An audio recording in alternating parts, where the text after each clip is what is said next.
Hello mga sangkay, good morning po sa ating lahat. Ayan. Wala pa, katatapos ko lang maghugas. Yun pa lang yung nagagawa ko. Kasi, ang daming patalastas. So, ang daming pinaggagawang mga video.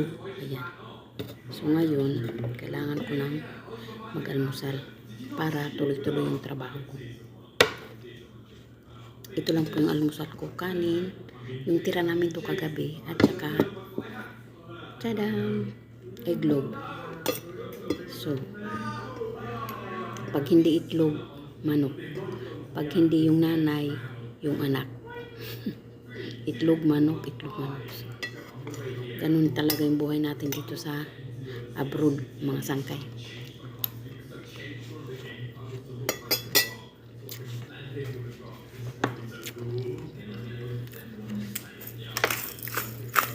Marami akong plantsahin. Parang dami asin. Marami akong plantsahin kagabi. Kaya nung nagluluto siya,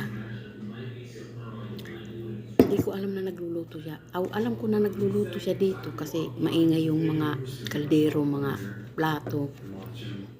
Kasi pag nagluluto siya, usually tinatawag niya ako para maghiwa ng sibuyas, maghiwa ng mga gulay-gulay, karne. So, kagabi, hindi niya ako tinawag. So, iniisip ko baka nagluluto lang siya ng pagkain niya. Kasi nagda-diet yan eh. Palagi yan nagluluto ng pagkain niya. So, mga isang oras, dalawa, tinawag niya ako. Sabi niya, ba't hindi ka kumakain?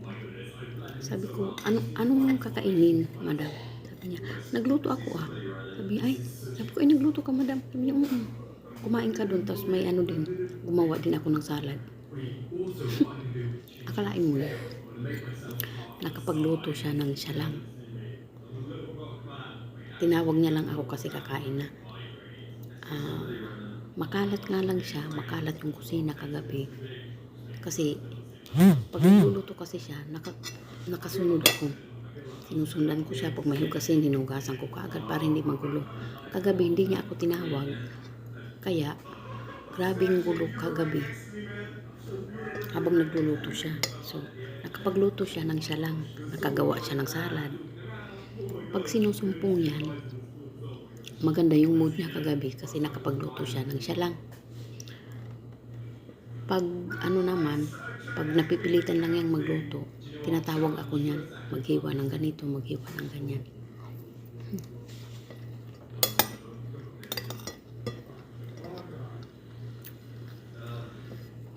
Nung kailan din yun, sinabi niya sa akin na, huwag kang aalis ang kusina kasi magluluto tayo. Hindi, dito lang ako sa kusina. Umpisa na kami ng luto, dalawa. Tapos nung natapos na, nagpaghugas na ako. Tapos may ginagawa siya dito sa kalan. Tapos ako naman, dito lang ako sa nakatayo lang ako dito sa may lamesa. Tapos, napansin niya siguro na nakatayo lang ako. Sabi niya, anong ginagawa mo? Sabi ko, hinihintay kita kung may mga gagawin pa. Sabi niya, wala na. Pumunta ka na dun sa pumunta ka na dun sa kwarto mo. Diba?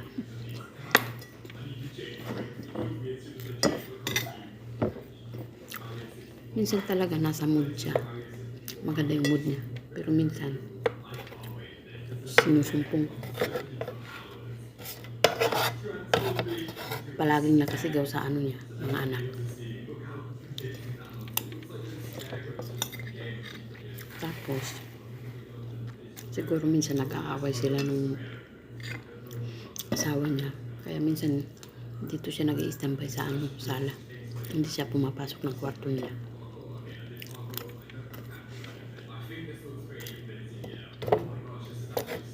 Kagabi, nagluto na naman siya. Pagkagaling sa gym, nagluto na naman siya. Kaya, kinaumagahan, magulo yung kusina. Ganun yung gawain niya pagkatapos mag-gym, nagluluto.